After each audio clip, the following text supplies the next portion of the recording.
Very good morning Jeevitha. Preethi, இப்ப கடந்த நாட்களா பார்த்தனா நம்ம பௌர்ணமி பத்தி பேசிட்டு இருக்கோம். சோ வந்து ஃபுல் மூன் டே பார்த்தனா நிறைய தெரியாத விஷயங்கள் வந்து ரெண்டு பேரும் பேசி தெரிஞ்சுக்கிட்டு இருக்கோம் இல்லையா? சோ இன்னைக்கு வந்து நம்ம அத பத்தி தான் பேச போறோம். சோ வழக்கம் போல அத பத்தி பேசுறதுக்கு முன்னாடி நம்ம வியூவர்ஸ் வெல்கம் பண்ணிடலாமா? கண்டிப்பா. நேர்கள் அனைவருக்கும் புத்தம் புது காலை வணக்கம்.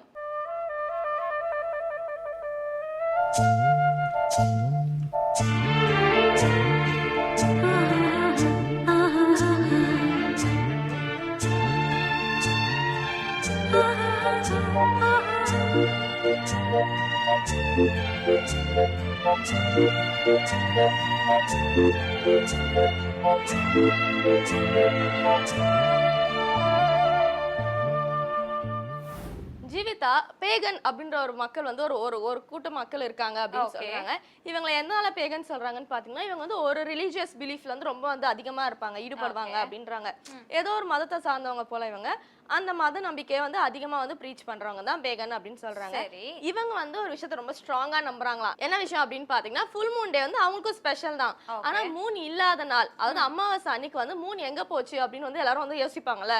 இவங்க என்ன ரீசன் சொல்றாங்கன்னா, மூனுக்கு வந்து ஒரு காதலன் இருக்கான், அந்த காதலனை பாக்குறதுக்காக மூன் அன்னைக்கு போயிட்டா நம்ம எல்லாரையும் விட்டுட்டு அப்படின்னு சொல்றாங்களாம். அந்த காதலன் யாரு அப்படின்னு பாத்தீங்கன்னா நம்ம சன். சோ வந்து நிலா வந்து சூரியனை பார்க்க போயிருக்கா. சோ அதனாலதான் அன்னைக்கு ஊருக்குள்ள வரல. வந்து நிலா வந்து ஒரு பெண் அப்படின்னு சொல்லிட்டாங்க, சூரியனா ஒரு ஆண் அப்படின்னு சொல்லிட்டாங்க. சோ இவங்கள பார்க்கதான் வந்து அன்னைக்கு இருட்டா இருக்கு, சோ இவங்க வந்து இருட்டுல தான் போய் பாத்துருக்காங்க அவங்க லவ்வரை அப்படின்ற மாதிரி சொல்றாங்களாம். அடடடடே, பரவாயில்ல, ஒரு கதையே எடுத்திருக்காங்க பாருங்க. இது வந்து கொஞ்சம் லைட்டா ஃபன்னியா இருக்கு, பட் ஸ்டில் ரொம்ப இன்ட்ரெஸ்டான ஒரு விஷயம் தான் சொல்லியிருக்க பிரீத்தி. இதை தொடர்ந்து நம்ம ஷோட ஃபர்ஸ்ட் செக்மெண்டான சூரியோதயம் பாத்துடலாம். இது சூரியோதயம்.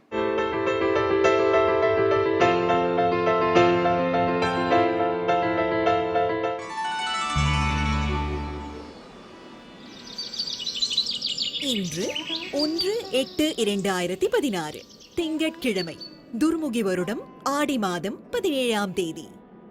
இன்று சூரியோதயம் 6:02.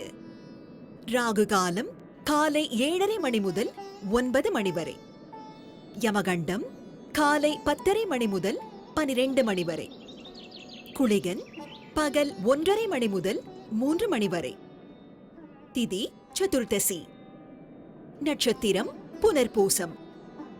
சுபவோரைகள் காலை 6 மணி முதல் 7 மணி வரை, 11 மணி முதல் 1 மணி வரை, மாலை 3 மணி முதல் 4 மணி வரை.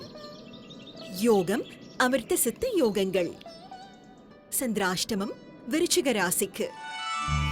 பிரீத்தி, யூஸ்வலா ஃபுல் மூன் டே அன்னைக்கு பார்த்தனா மனுஷங்க மட்டும் இல்ல, சில அனிமல்ஸும் பார்த்தனா கொஞ்சம் வயலண்டா தான் இருக்கும், கொஞ்சம் அக்ரெசிவா ஆயிடுது அப்படின்னு டாக் சொன்னீங்களே. டாக் சொன்னேன். அண்ட் இன்னொரு ஒரு விஷயம் என்னன்னு பார்த்தனா, லைன் இருக்கு இல்லையா? யூஸ்வலா எல்லா அனிமல்ஸும் பார்த்தனா நைட்ல வந்து ஹண்ட் பண்ணாது, ஓகேவா? ஆனா இந்த லைன் மட்டும் பார்த்தனு வச்சுக்கோங்க, நைட்ல தான் ஹண்ட் பண்ணுமா, ஓகேவா? ஆனா ஃபுல் மூன் டே அன்னைக்கு மட்டும் இதை வந்து ஹண்ட் பண்ணாதான். ஏன்னா அதுக்கு வந்து ஏதோ ஒரு பயம், சோ பயங்கர வெளிச்சமா இருக்கே, என்னடா இது, மாட்டிப்போம், யாரா பாத்துருவாங்க, சோ நம்மளால நிம்மதியா வந்து ஹண்ட் பண்ண முடியாது அப்படின்னு சொல்லிட்டு மறுநாள்ல தான் அது வந்து காலையில அன்னைக்கு மட்டும் தான் அது வந்து டேல வந்து இது பண்ணும் அப்படின்னு சொல்லியிருக்காங்க. ஓகே, சோ பௌர்ணமியால சில உயிர்கள் தப்பிக்குது சிங்கத்துக்கிட்ட இருந்து அப்படின்னு சொல்றீங்க.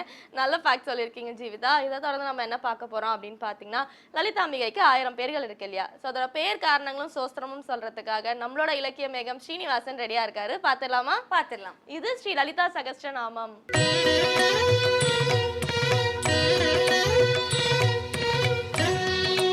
ஸ்ரீவித்யோபாசனாசக்தம் ஸ்ரீவித்யாபீடபூஷணம் ஸ்ரீவித்யாபினவம் வந்தே ஸ்ரீ கிருஷ்ணானந்த சர்க்குரும். அனைவருக்கும் இனிய காலை வணக்கம்.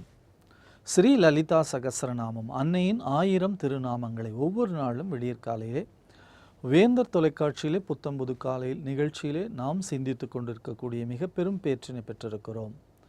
அன்னையினுடைய திருநாமங்களிலே மிகவும் முக்கியமான நாமம் என்று கூட சொல்லலாம்.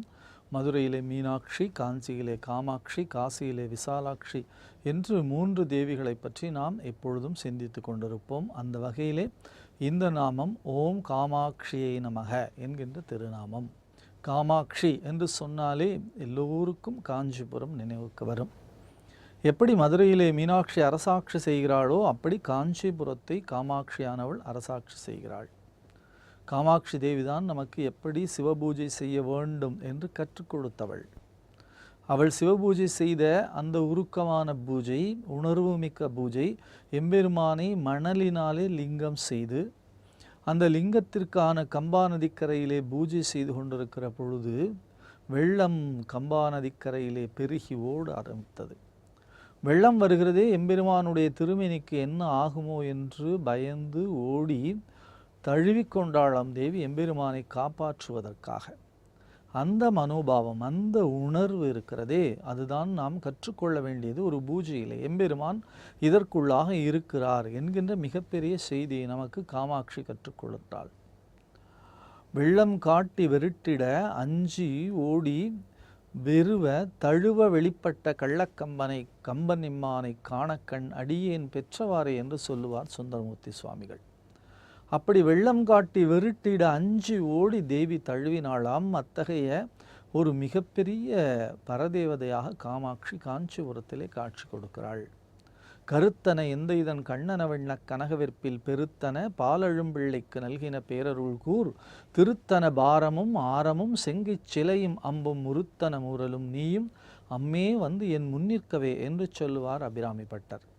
கணத்காஞ்சி தாமா கரிகலவகும்பஸ்தனனதா பரீட்சிணா மத்தியே பரிணத சரச்சந்திரவதனான் தனுர்பாணான் பாசம் ஸ்ருணிமபி ததானா கரதலை புரஸ்தாத் ஆஸ்தாம்ன புறமதிது ஆகு புருஷிகா என்பார் சௌந்தரிய லகரியிலே ஆதிசங்கர பகவத்பாதர். அவள் என்ன செய்கிறாளாம்? 4 கரங்களிலும் பஞ்சபாணம், தனுக்கரும்பு, பாசம், அங்குசம் இவற்றை தாங்கி காட்சி தருகிறாள். காஞ்சிபுரத்திற்கு நீங்கள் சென்றால் புரியும், காமாட்சி அம்மன் கோயில்தான் மையத்திலே இருக்கிறது. அந்த காமாட்சி அம்மன் கோவிலை சுற்றி காஞ்சிபுரத்திலே எந்த இறைவன் திருவீதி உலா வந்தாலும் கூட அவர்கள் காமாட்சி அம்மன் ஆலயத்தை சுற்றி சென்றுதான் பழக்கமாக இன்றைக்கு வரைக்கும் வைத்திருக்கிறார்கள். இன்னொன்று, காஞ்சிபுரத்தில் இருக்கக்கூடிய சிவாலயங்களிலே அம்பிகைக்கென்று தனிச்சந்நிதி கிடையாது. எல்லாவற்றுக்குமான ஒரே பரதேவதையாக காமாட்சி இருக்கிறாள். ஆதிசங்கர் பகவத்பாதர் காமாட்சியினுடைய திருச்சந்நிதி முன்பாக ஸ்ரீ சக்கரத்தை ஸ்தாபிதம் செய்திருக்கிறார். காஞ்சி காமகோடி பீடத்தை அலங்கரிக்கக்கூடிய பீடாதிபதிகள் அனைவரும் அந்த காமாட்சி அம்மனுடைய சுரூபமாகவே இருந்து மிக சிறந்த பூஜையினை செய்து வரக்கூடிய மிக அருமையான தலமாக காஞ்சிபுரத்தை நாம் எப்பொழுதுமாக சிந்தித்து கொண்டிருக்கிறோம். அப்படி காமாட்சி என்று சொன்னால் தேவியினுடைய வசீகரிக்கக்கூடிய 2 கண்களை பற்றி மிக அழகாக பெருமையாக பேசுவார்கள். கா என்று சொன்னால் சரஸ்வதி, மா என்று சொன்னால் லக்ஷ்மி. ஒரு கண் சரஸ்வதி, மற்றொரு கண் இலக்குமி. அப்படி 2 பேரும் 2 கண்களாக இருந்து அருள்வாளிக்கிற பொழுது என்ன வரும்? எல்லாம் வரும் நமக்கு. மண்கண்ட வெண்குடை கீழாக மேம்பட்ட மன்னரும் என் பண்கண்ட அளவில் பணியச் செய்வாய் படைப்போன் முதலாம் விண்கண்ட தெய்வம் பல்கோடி உண்டேனும் விளம்பில் உண்போல் கண்கண்ட தெய்வம் உளதோ சகலகலாவல்லியே என்பார் குமரகுருபரர். அப்படி எல்லோருமாக நான் சொல்லுகிற வார்த்தைக்கு கட்டுப்படக்கூடிய மாபெரும் ஆற்றலை, சொல் வன்மையை, வாக்கு வன்மையை எனக்கு வழங்க வேண்டும் என்று குமரகுருபரர் கேட்டதற்குத்தான் மிக அருமையாக மிக அழகாக தேவியானவள் அருள் பாலித்தாள். மண்கண்ட வெண்குடை கீழாக மேம்பட்ட மன்னரும் என் பண்கண்ட அளவில் பணியச் செய்வாய். நான் என்ன சொல்கிறேனோ அதை எல்லோரும் கேட்கக்கூடிய மிகப்பெரிய ஆற்றலை எனக்கு வழங்க வேண்டும் என்று. அப்படி சரஸ்வதி ஒரு பக்கம் ஆற்றலை வழங்கினாள் என்று சொன்னால், மகாலட்சுமியினுடைய கடாட்சம் இருக்கிறதே, திருவினுடைய பார்வை ஒரு மனிதன் மேலே விழுந்தால் அவன் இந்த உலகத்திலே மிகப்பெரிய வசதி உள்ளவனாக மாறிப்போகிறான். பொதுவாக 2ம் ஒரு இடத்துல இருக்காது என்று சொல்வார்கள். சரஸ்வதி கடாட்சம் இருந்தால் லக்ஷ்மி கடாட்சம் இருக்காது, லக்ஷ்மி கடாட்சம் இருந்தால் சரஸ்வதி கடாட்சம் இருக்காது என்று சொல்வார்கள். ஆனால் காமாட்சி யார் வழிபாடு செய்கிறார்களோ அவர்களுக்கு அவளுடைய அருட்பார்வையினாலே சரஸ்வதி கடாட்சமும் கிடைக்கிறது, லக்ஷ்மி கடாட்சமும் கிடைக்கிறது. கல்வியிலும் அவன் மிக தேர்ந்தவனாக இருக்கிறான், செல்வத்திலும் மிக உயர்ந்தவனாக இருக்கிறான். ஆனால் அப்படிப்பட்டவர்களை பார்ப்பது இந்த உலகத்திலே அரிது. மிகப்பெரிய அறிவாளியாக இருப்பான், அவனிடத்திலே செல்வம் அந்த அளவிற்கு இருக்காது. வறுமை ஒரு பக்கம் துரத்தி கொண்டே போகும். அவன் அறிவோடு கூடத்தான் இருந்திருக்கிறான். ஆனாலும் கூட அவனுக்கு செல்வம் என்பது செல்வோம் செல்வோம் என்று சென்று கொண்டே இருக்கிறது. ஆனால் மிகப்பெரிய பணக்காரனாக இருப்பான், எல்லா வசதியும் இருக்கும். ஆனால் ஒரு சின்ன அளவிலே யோசனை பண்ணுவதற்கு கூட அவனுக்கு அறிவு இருக்காது. யாராவது ஒருவர் சொல்லிக்கொண்டே இருக்க வேண்டும் அறிவுரை. அப்படித்தான் இந்த உலகம் இருந்து கொண்டிருக்கிறது. இருவேறு உலகத்து இயற்கை திரு வேறு தெள்ளியராதல் வேறு என்று சொல்லுவார் வள்ளுவ பெருந்தகை. 2000 ஆண்டுகளுக்கு முன்னாலேயே மிக தெளிவாக சொல்லிவிட்டார். திரு என்பது வேறு, தெள்ளியராதல் என்பது வேறு என்று சொல்லி. ஆனால் காமாட்சியை துதிக்கிறவர்களுக்கு ஒரு பக்கம் சரஸ்வதியும் ஒரு பக்கம் லக்ஷ்மியும் கண்களாக கொண்ட காரணத்தினாலே எல்லாம் கிடைப்பதாக இருக்கிறது. அவளுடைய கடைக்கண் பார்வை என்ன தராது என்று கேட்கிறார் அபிராமி பட்டர். தனம் தரும், கல்வி தரும், ஒரு நாளும் தளர்வறியா மனம் தரும், தெய்வ வடிவம் தரும், நெஞ்சில் வஞ்சமில்லா இனம் தரும், நல்லன எல்லாம் தரும், அன்பர் என்பவர்க்கே கனம் தரும் பூங்குழலாள் அபிராமி கடைக்கண்களே என்று சொல்லுவாரே. எல்லாமாக கிடைத்திருக்கிறது. தேவியினுடைய பார்வையை பற்றி, தேவியினுடைய புன்சிரிப்பை பற்றி, தேவியினுடைய அழகை பற்றி மூக பஞ்சசதி என்று மூக சங்கரர் 500 பாடல்களை பாடியிருக்கிறார். பஞ்சசதி என்று சொன்னால் 500, மூக பஞ்சசதி, மூகர் பாடிய காரணத்தினாலே அது மூக பஞ்சசக்தியாக மிக அழகான பாடல்கள். அதிலே மந்தஸ்மித சதகம் என்று இருக்கிறது. தேவியினுடைய புன்முறுவலை பற்றி 100 பாடல்கள். கடாட்ச சதகம் என்று இருக்கிறது. தேவி பார்க்கிறாளே, அந்த பார்வையினாலே யார் யார் எந்த நன்மை பெற்றிருக்கிறார்கள், அவளுடைய பார்வை எந்த வசந்தத்தை வழங்குகிறது, அவளுடைய பார்வை எந்த அருளை வழங்குகிறது, அவளுடைய பார்வை எந்த வகையிலே இந்த உலகத்திலே நன்மையை அள்ளித் தருகிறது என்பதையெல்லாம் பற்றி 100 பாடல்களை 100 ஸ்லோகங்களை மிக அழகாக அவர் நமக்கு அள்ளி தந்திருக்கிறார். அப்படி காமாட்சியினுடைய திருக்கோவில் முன்பாக, அவளுடைய திருச்சன்னிதானத்தின் முன்பாக யார் மெய்யுருக நின்று வழிபாடு செய்கிறார்களோ அவர்களுக்கு சரஸ்வதி கடாட்சம் கிடைக்கும், லக்ஷ்மி கடாட்சம் கிடைக்கும். கா மா அக்ஷி, அக்ஷம் என்று சொன்னால் கண்கள். அப்படி சரஸ்வதியும் லக்ஷ்மியும் 2 கண்களாக தேவியானவள் கொண்டிருக்கிறாளாம். அவளுடைய பாசாங்குசம், அவளுடைய கரும்புவில், அவள் கரங்களிலே இருந்த 4ம் இருந்தாலும் அவள் பாதங்களாலே மிக சிறந்த வகையிலான செல்வங்களை அள்ளி வழங்கி கொண்டே இருக்கிறாள். யார் அவருடைய பாதங்களை கெட்டியாக பற்றி கொள்கிறார்களோ, யார் காமாட்சியினுடைய திருவருளை பெற வேண்டும் என்று இந்த உலகத்திலே துடிக்கிறார்களோ அவர்களுக்கு எல்லா நலன்களும் இருக்கிறது. இன்றைக்கு உலகமே திரும்பி பார்க்கக்கூடிய வகையிலே மகாபெரியவருடைய சமாதி காலத்திற்கு பிறகு, அவர் தன்னுடைய பூத உடலை இந்த உலகத்திலே இருந்து மறைத்து கொண்டதற்கு பிறகு முழுமையாக அதிஷ்டானத்திலே இருந்து அருளாட்சி செய்து கொண்டிருக்கிறாரே, எத்தனை இடங்களிலே எத்தனை ரகசியங்களை, எத்தனை அதிசயங்களை ஒவ்வொரு நாளும் நூலாக நூலாக நூலாக அது விரிந்து கொண்டே இருக்கிறது. இத்தனை அதிசயங்களை அவர் செய்திருக்கிறாரா, இத்தனை விஷயங்களை அவர் பண்ணியிருக்கிறாரா என்று எல்லோரும் போற்றுகின்ற வண்ணம் இருக்கிறார்கள்.